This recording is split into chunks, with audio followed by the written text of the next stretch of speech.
So you can catch that tomorrow, and you can see her work. Please welcome, and a Golden Ladmo for Sharon Kelly. Have fun. Thanks. Wow, thank you. That's great.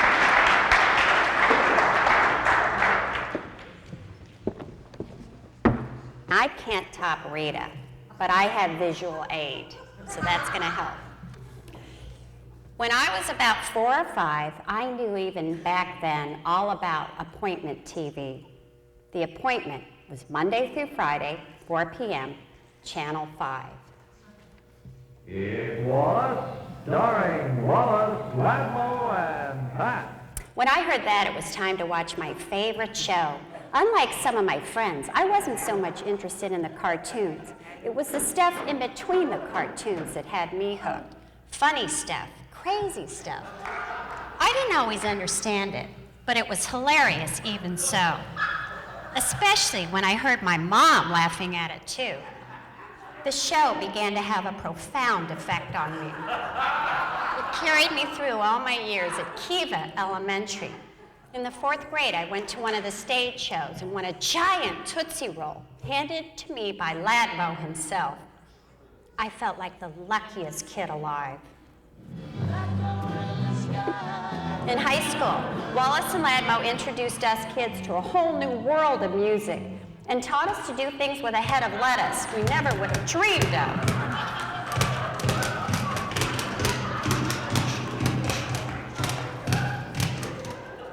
Like a faithful friend, the show was there for me in college. We watched it, my roommates and I, at ASU. By then, the time had changed to 7 a.m. Good for a laugh before first class. And you never knew who would drop by. I drank all of my milk, obeyed my mother and father. I didn't smoke no cigarettes. I stayed out of trouble. I listened to my school teacher. I didn't cheat in school. I did my homework and obeyed mother and father and be in after night times and stay out of gangs and bad trouble. And they'll be the greatest. They'll be great like me. I'm so great, I'll beat you up. I'll beat you up. With a broadcasting degree, I eventually landed a job at Channel 5. As a studio camera operator, I can tell you the highlight of the day was Wallace&Ladmo. It was taped at 4 p.m. in front of a live audience and played back the next morning. In the 80s, I found myself directing the show.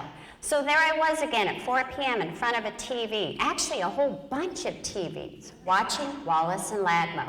Stuff like this happened. Where's Harry?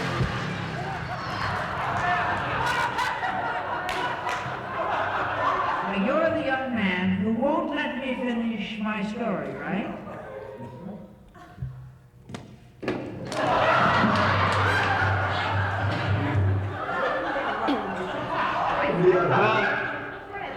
Well, okay, you can say a little more. Boys and girls, in the contest, you can see how much fun it is to visit the dentist. I'm sorry, that's it. That's all the time we have today. Read the letter. Okay, I give up. You give up?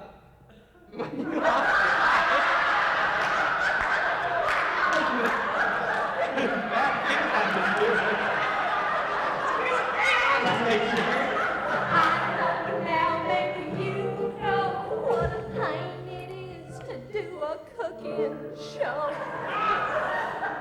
But I think you'll agree, across the land and the sea, there was never a hostess like me. Awesome thing.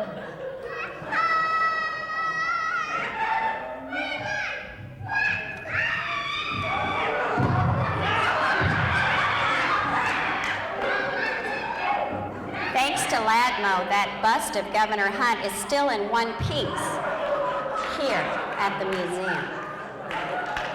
To celebrate 35 years on the air, Wallace&Ladmo had a huge stage show at Encano Park. We all jokingly referred to it as a mini Woodstock. It wasn't really so mini though, and as far as I could tell, no one was high on drugs. Well, maybe these guys were, but it was definitely a high point. When we taped the final show, it was standing room only. Hi, everybody. There were the usual brownies and Cub Scouts, but also there were a lot of moms and dads who had grown up with the show. And there was one last Ladmo bag to be given away. That's right. Wallace! Wallace got He it. never won a Ladmo bag. This is your Ladmo bag. I get it. Yes, thank you, old boy. You're my buddy. It was a big deal, that final show. Of course, Channel 5 covered it. But all the TV stations were there in our studio. Some did live shots for their evening news. Channel 12 devoted 8 minutes at the end of their 10 p.m. newscast that night to Wallace and Ladmo. It was then I realized it wasn't just a Channel 5 production. It belonged to Arizona.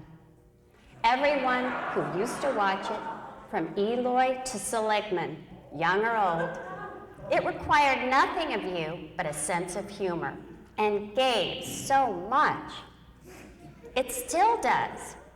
There are books, several websites. There's a hilarious play written about it by our own Ben Tyler, with a new one in the works.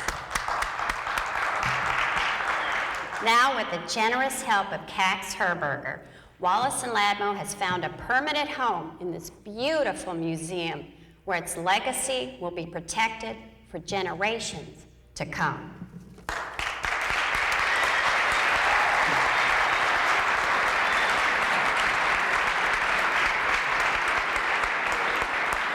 Was great.